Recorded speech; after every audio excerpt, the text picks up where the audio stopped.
Let's pray. O God of peace, who has taught us that in returning and rest we shall be saved, and quietness and confidence shall be our strength. By the might of your Spirit, lift us, we pray, to your presence, where we may be still and know that you are God.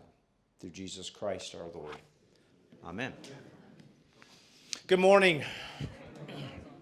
I think we need to reconsider the name of this. Instead of the Rector's Forum, we're just going to call it the Rector's Social Hour. I always feel like I'm interrupting all this great conversation and food, and it's like I'm wondering if y'all are sitting out there going, "Oh gosh, now we have to listen to him again." I hope you are enjoying the breakfast, and thank you. Let's just thank those who, if you helped prepare this today, thank you. Thank you all very much. I want us to talk. Would you hand me that prayer book, please, Nathan?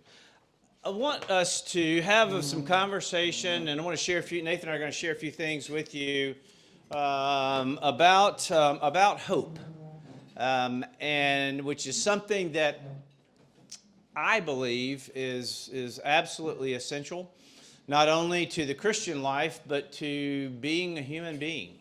I think that if we get to those places of abject hopelessness, or where there is no sense of hope, then there is not much life. And so I'll tell you in just a moment what has motivated this, but I want to just share with you what in the back of the Book of Common Prayer, there is the Catechism, which is also referred to as the Outline of the Faith, which is basically just a fleshing out of the creeds. And one of the topics in the Catechism is the Christian hope. And the first part of that says, "What is Christian hope?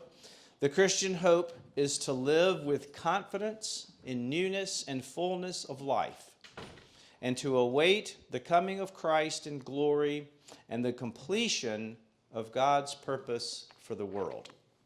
So, in one sense, that kind of sums up this person's theology and his approach to the work that he did for 98 years. So this is what has motivated me to want to share some things with you about hope. He is Dr. Jürgen Moltmann.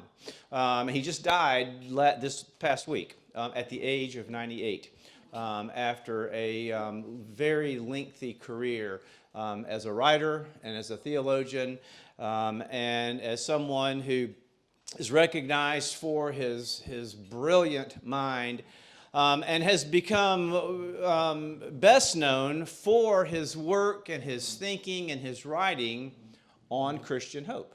And he wrote a book in 1964 called The Theology of Hope, on the ground and implications of a Christian eschatology, that was then published in 1967. And those two kind of connect with each other. But his most significant work was this Theology of Hope that he wrote in 1964.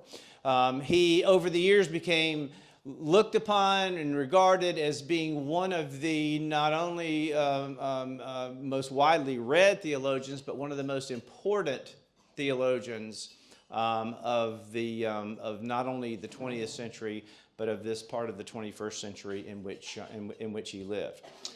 He had kind of an interesting life, kind of an interesting background. Obviously, he was German. He taught at Tübingen University. I think that's where he was for most of his career. And so he was very, very German, very enmeshed in his nationality. And as you can see, he was planning on going into a completely different direction. Wanted to become a quantum physicist, until he was drafted into the German army, into the Nazi German army, at the age of 18, and actually became a soldier in the Second World War. And it was that experience, what he saw, and the impact that it made on him, that then propelled him into not only his work as a theologian, but into his thinking about what it means to be a person of hope, and how important he felt that hope is to anyone who follows in the way of Jesus. And so after surrendering to the British, he spent several years as a prisoner of war, initially leading him to a point of just intense depression and despair. But eventually, that's what led him to convert to Christianity. And he met a chaplain in one of the. He was imprisoned in 3 different countries in Europe as a prisoner of war, and in one of those met a chaplain, and that allowed him then to begin to think more deeply about and to explore the idea of how it is that God can be present in what he had seen and the types of things he had seen during World War II. How is it that God is present in suffering? How is it that God responds to suffering? And so that led him on this journey that took the course that it did. He was assigned to anti-aircraft batteries, where he saw a number of his fellow soldiers killed in brutal, graphic ways. And he said later on that the question that began to literally haunt him was, why me? Why did I survive? Some of what we probably would now refer to as being survivor guilt. And so that kind of helped propel his thinking and his motivation to take a closer look at hope. So after his release as a prisoner of war, that's when he began to more clearly try to articulate what became his theology of hope. The way that he looked at God and connected God to having a sense of hope. And he said, we exist in this state of contradiction between the cross and the resurrection. And so you can see how somebody who came out of his background, his mindset, looking at death, looking at the horror of death, then we live, he said, in this contradiction between death and then the resurrection of Jesus. And surrounded by decay, he said, we nonetheless hope for restoration.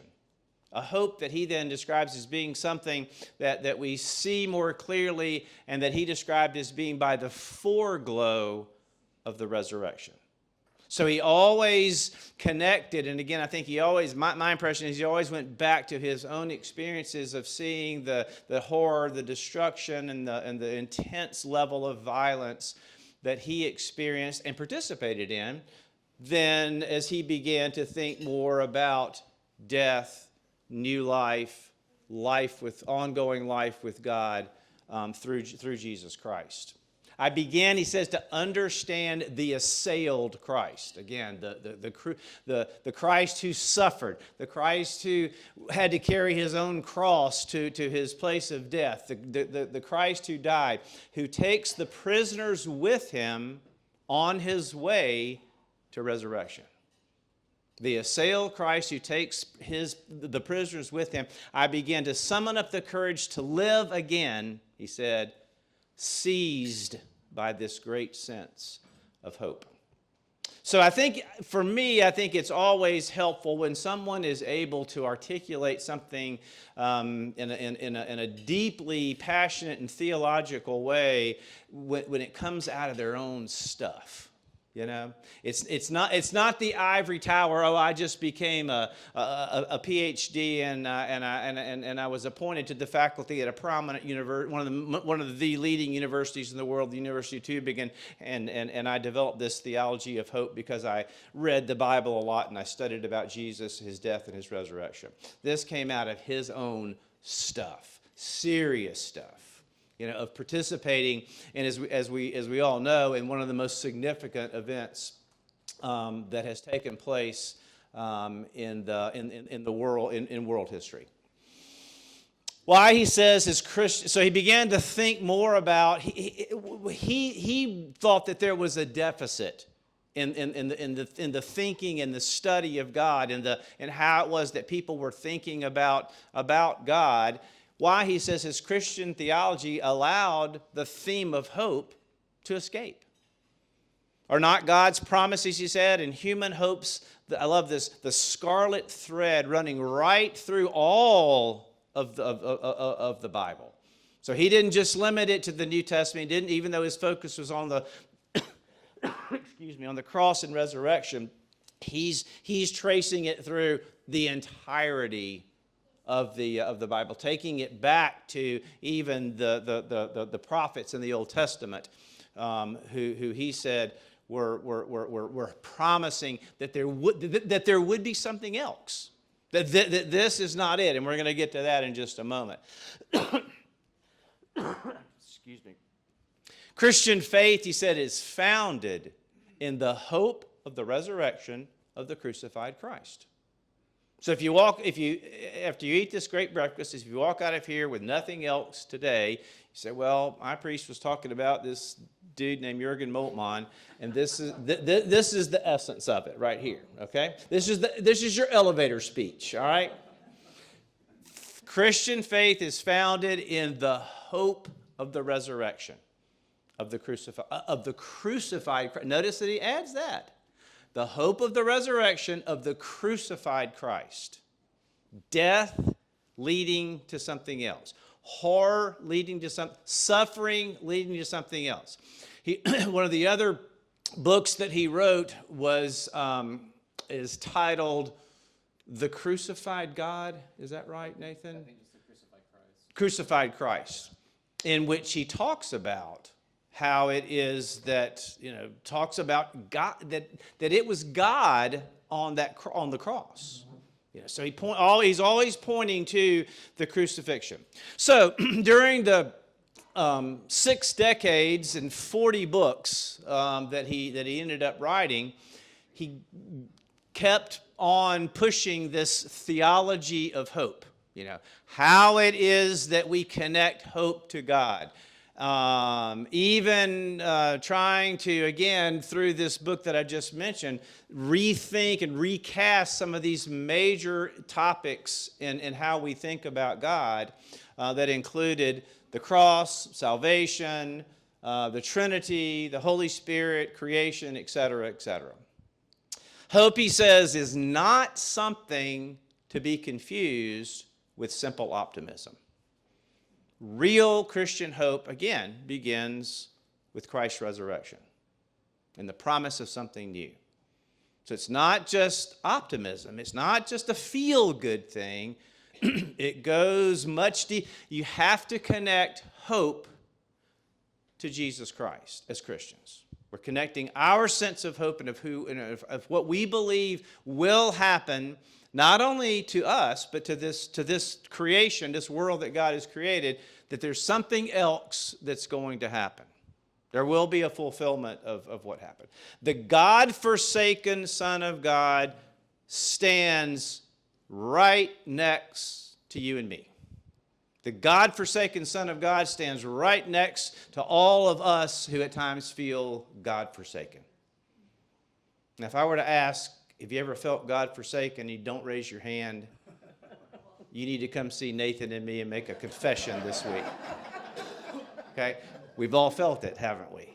There's been those times, and we've all... So what Moltmann is saying is that it's the God-forsaken Son of God who's right there with us. That, again, comes out of his stuff. You can jump in at any time, okay?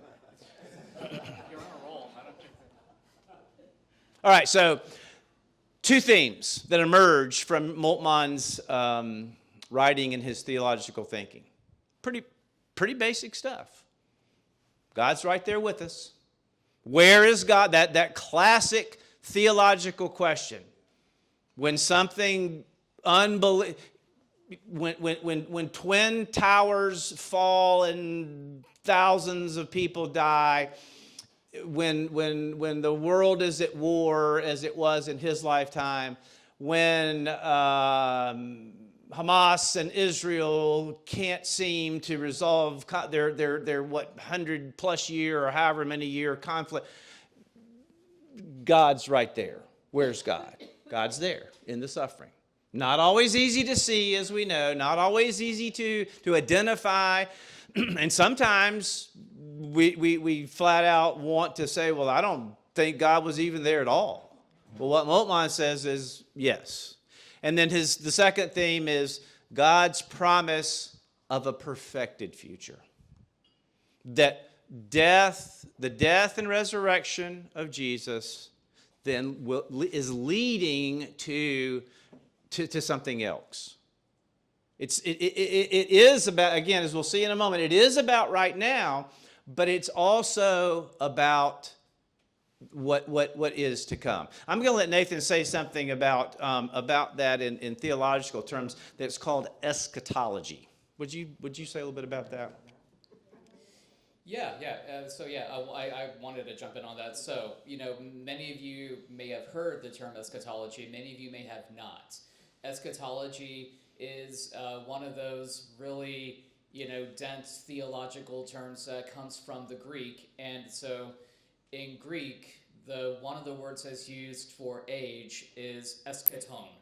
And so eschatology is the study of the end of the age, what some people refer to as the end times, which I try to avoid saying that because it conjures up a lot of other things that are a little squiffy. But what we have with Moltmann is that through this concept of hope, how hope is intended to pervade everything in life, including the suffering that we will inevitably experience. What he is thinking about is not just so much how do we get through what we are dealing with now, and he's not thinking of hope as a way to try to carry us as I think to take it from like a more negative view, like an opium of the masses, like hope as something to placate us, to keep us docile until we get to the end, or to think of us as being rescued from everything. What he wants to think of is hope now being able to bring the end of the age to us in this moment. Eschatology is not just about the very end, but it is about how do we make the end something that we experience now. So how do we make the hope of the resurrected Christ something that we live into in this very moment, in the midst of the things that we will inevitably experience? So these two things, God present, God with us and for us now, and then God's promise of what will be, of what is to come. Christ has died, Christ is risen, Christ will come again. That's what this is connected to. Okay. Such hope that's centered and grounded in the resurrection, he says, is directed towards what is not yet visible, creating in us and those who experience it a deep dissatisfaction with the present state of the world. Isn't that interesting? See, you tracking with him here? Nathan used the right word, dense. I'm not saying that Jürgen Moltmann is easy to read, okay? He's not. He's a German theologian. They are by a definition and by character dense. They were tough. But what he's saying here, trying to say here, is that when the type of hope is Nathan referenced that we're talking about, it's not like, oh, I hope it's not going to rain anymore today. I hope that medical test that I have next week will turn out to be okay. I hope that my travels to New York will go. He's talking about hope that's directed to that which is not yet visible. What is to come. I mean, but let's just be honest. What have we got? All we got is what's right in front of us, right? And so then it becomes a matter of faith, of being willing to trust that what God has said to us, the promises that God makes to us through Christ, through the crucified and resurrected Christ, is leading to that which is to come. And so but it creates this dissatisfaction with the present state of the world. But at the same time, he goes on to say, such hope is also what gives us a sense of being able to live in the now. You still there? Exactly. Hold your head. What Connie's saying is exactly right, or what she's symbolizing. It's finding that balance between this deep sense of dissatisfaction, but also recognizing that the now is all we've got. We've got to be able to live in the moment. So important, he says, is this hope to the essence of Christian faith that despair or hopelessness is the greatest of sins. Why would you think that he would say that? Not very positive. It's not very positive. It's not very positive. No, it's not very positive. Because you're essentially saying that the end game that we're all going after is nothing. Right.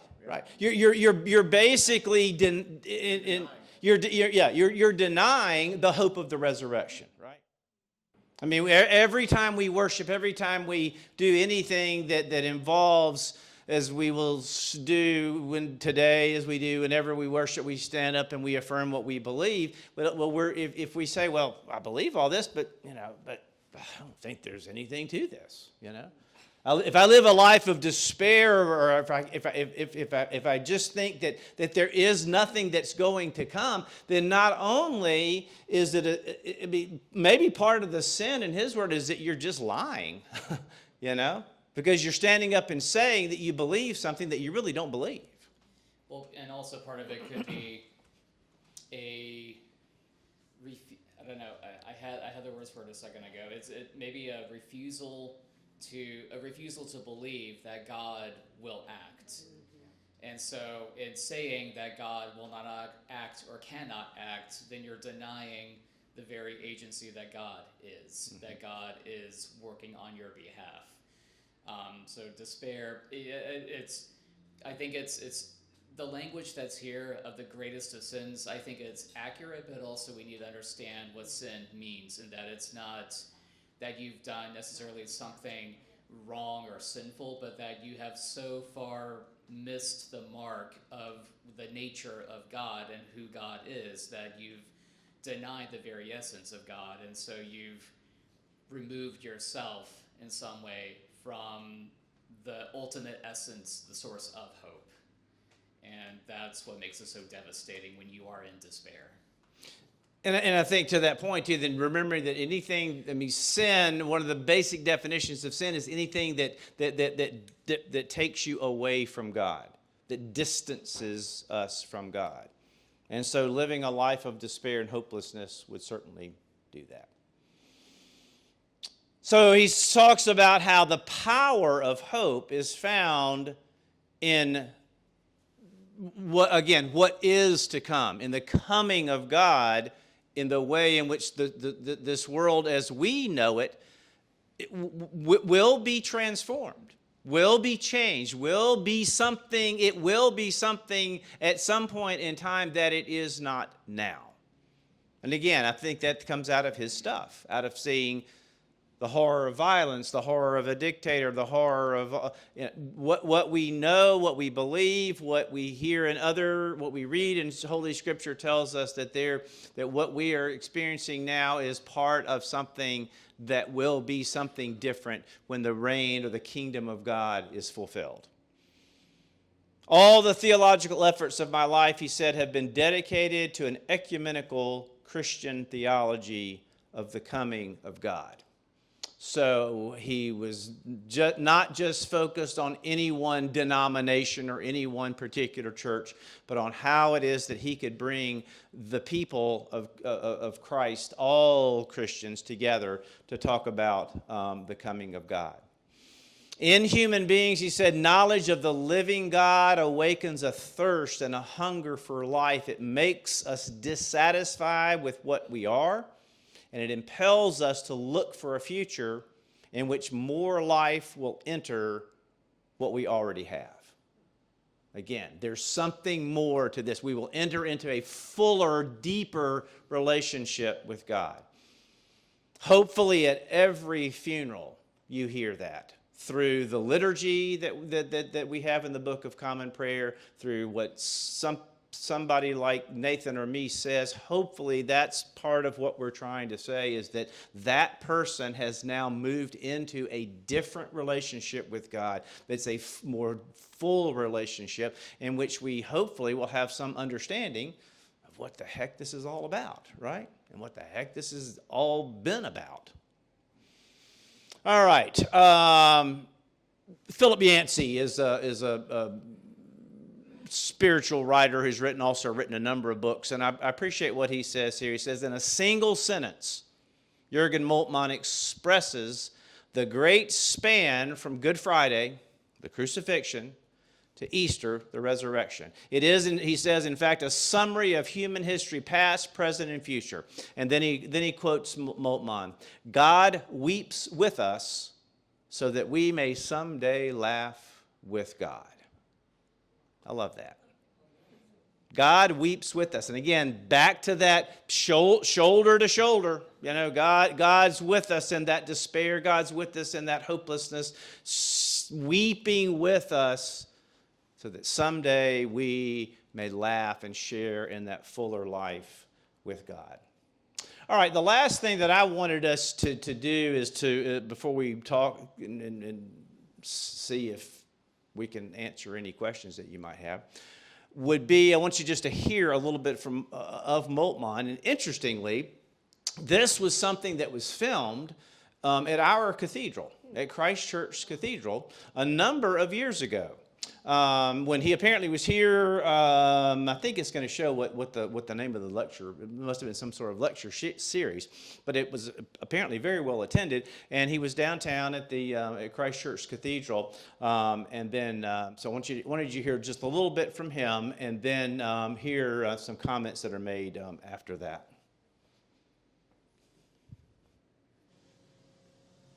When I first wrote the Theology of Hope more than 20 years ago, I started with the assumption that Christian hope since Augustine had been reduced by the Church to saving the soul in a heaven beyond death, and that in this reduction it has lost its life-renewing and world-changing power. With the Theology of Hope, therefore, I try to present the Christian hope no longer as such an opium of the beyond, but rather as a power of life that makes us alive.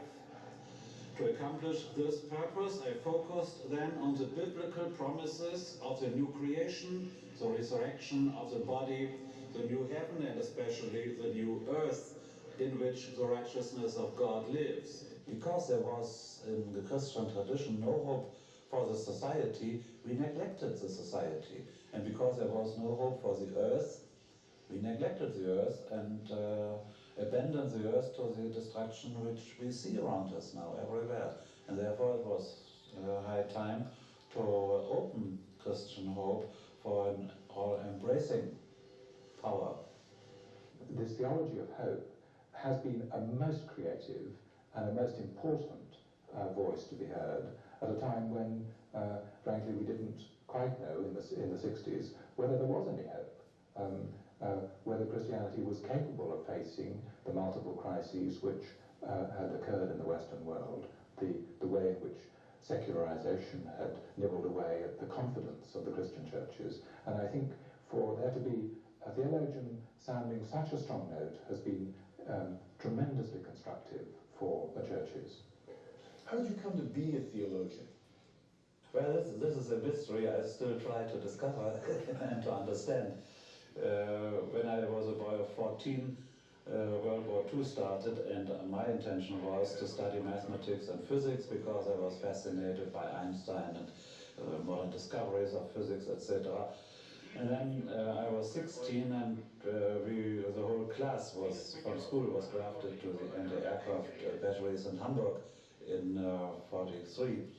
And we were studying a day and standing on guard at the guns at night, waiting for the Royal Air Force. And didn't come, but then they came, and it was 1 week of bombing of Hamburg, and in 43, and the firestorm went through Hamburg, and I was in the midst of it and survived, while many of my friends and classmates died around me. So since that time, my question is, why am I not dead as they were? Why am I alive? And I still have no answer to it. And that's perhaps how I... Okay, so that gives you just a little bit of flavor of his own, straight from the horse's mouth. Comments?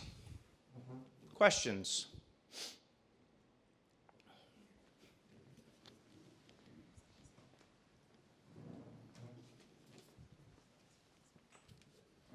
Well, I thank you. This was really a good talk. Really appreciate it. I have to admit that I sin on a regular basis when I read the newspaper and watch the news.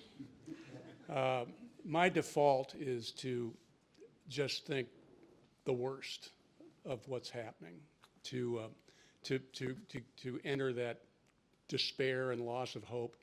So I have to make a conscious decision to turn that over to God.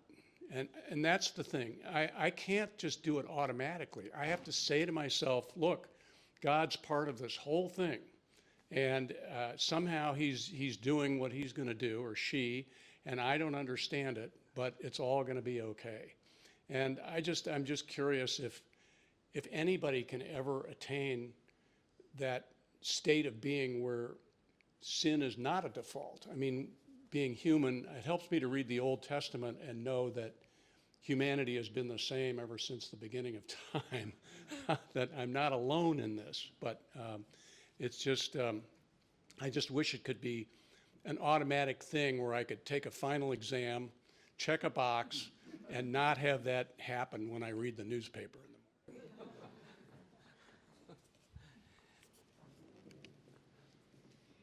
Well, that's a toughie. You know, I don't know if there's ever really a point in which we don't have to make a conscious choice to live into the things that we have in front of us in Jesus Christ as our example and our model of you know, what it means to have that hope. I think that from my understanding, what happens is that the more you make that choice, the choice becomes easier to make, and that just like as anything, the more that you do something, the more it becomes ingrained in you habitually. There's, you know, people who talk about the idea of like virtue ethics, like the people, like one example, those are the people who train for disasters, or pilots who go through scenario after scenario, training exercise after exercise, doctors who do all the things that they do to train for the moment that they have to get into action.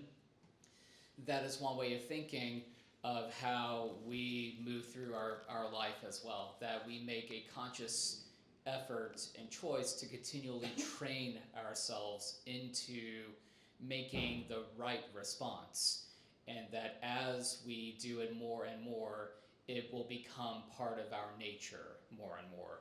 There may never be a time as we are here where that there won't always be a little something that pops up, but that, you know, with God's help, you know, you can continually move closer to that. So, Charlie, I know you were an advertising executive and not a theologian, but you kind of nailed it there, brother.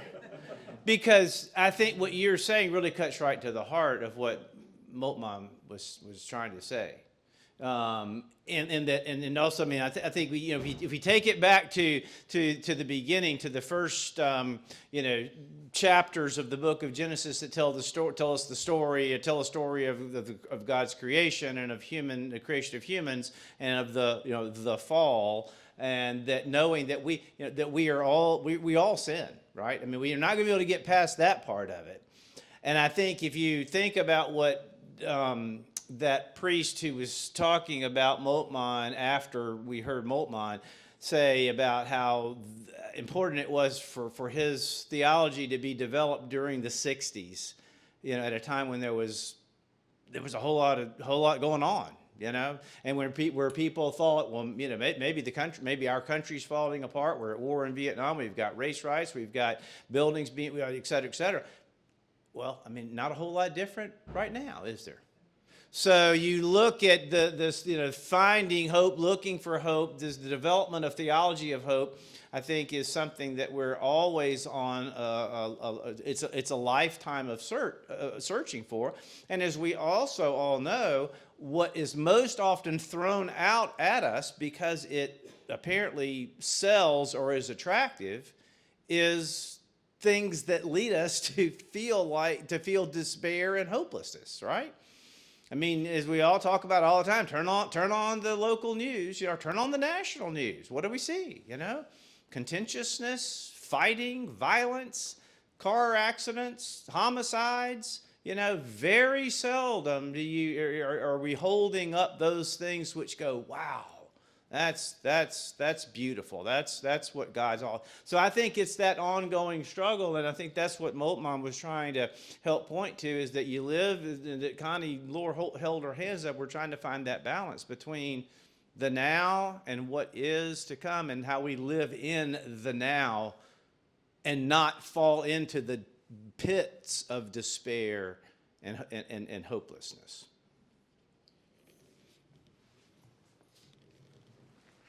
Charlie, you're back there somewhere, I'm sure. There you go. I know exactly what you experience when you open up the papers or the whatever journals you read and that sort of thing. And I got to say, in that moment, I'm a notorious sinner. The notion of, you know, handing it over to God is I think productive if you can do it, but it's still profoundly dissatisfying, for me at least. On the other hand, Nathan has advanced my thinking on this a little bit, that, you know, you have to, you get better at it the longer you keep sticking to it, are words to that effect. And that salves my dissatisfaction a little bit, but I'm still working on it. There's one thing that I could say. It's that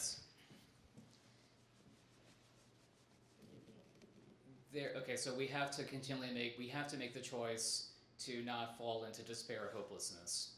That's one thing.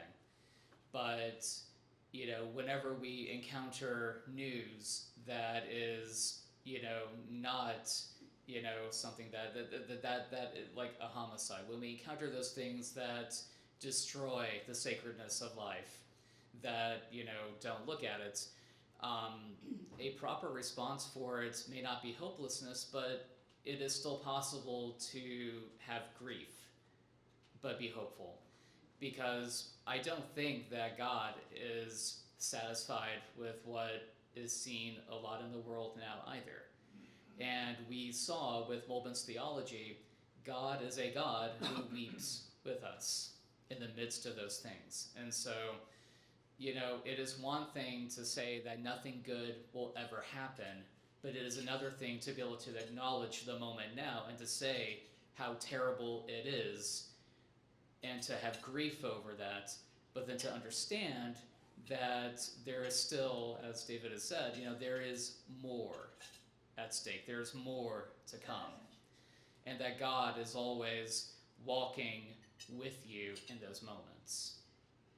So when you read the paper, you can be dissatisfied and you can have grief, you can have anger, but it is despair that is the thing that robs you of being able to see the bigger picture. Right there, Nick. Somewhere a little below the density of your comments is that I think many of us do is a prayer for intervention. Oh God, don't let this bad thing happen. You know, and all the way down to being parodied, I guess, by Mark Twain in the War Prayer.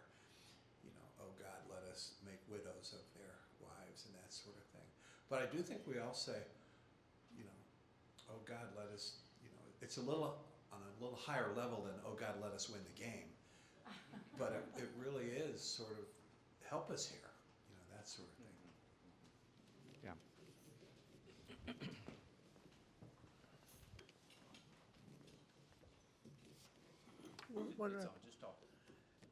I truly believe that God is asking us for faith, to keep our faith. My faith carries me through every day. I also turn to gratitude. I find that if I switch things around and think of all the things that I have to be grateful for, it helps me to overcome these horrible things that are happening around us.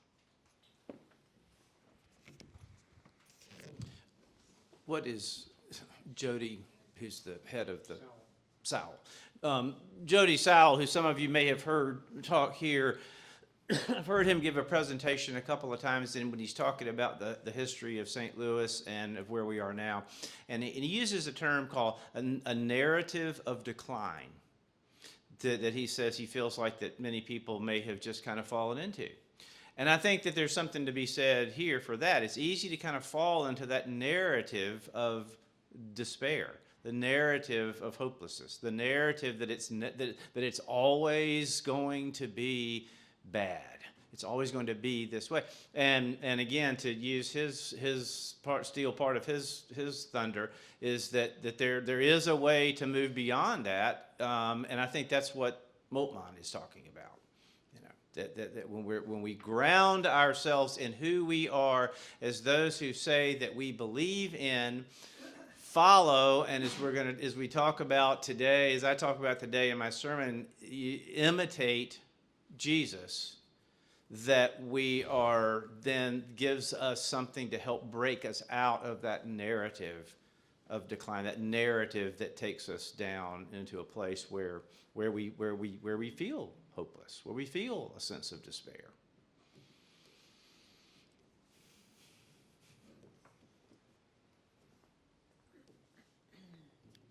I'm sure many have heard this sentence that you can live without food for weeks, you can live without water for days, but you can't live without hope for a second. And when I feel hopeless, I'm always thankful for people who are hope for me. And I think that's what is my base, that I want to be hope for others, and I depend on people to be the hope for me. And that's why when we come to church, it's remembering. You know, we come to remember and say the words together so that we don't lose hope. And that's how I operate. Not perfectly. Most of you, maybe all of you, have been to a funeral here or in another Episcopal church, and as you may remember that one of the anthems that is said as we're coming in or as the body's being brought in is whether we live or whether we die, we belong to God. Whether we live or whether we die, we belong to God. And that's I think in one sense that's hope, right? That's what it's really trying to say, is even in the face of the end of what we now know as life, that there is life that continues, that provides the basis for us to continue on in a different way, in a new way with God. All right, thank you all very much. Good to be with you. God bless you.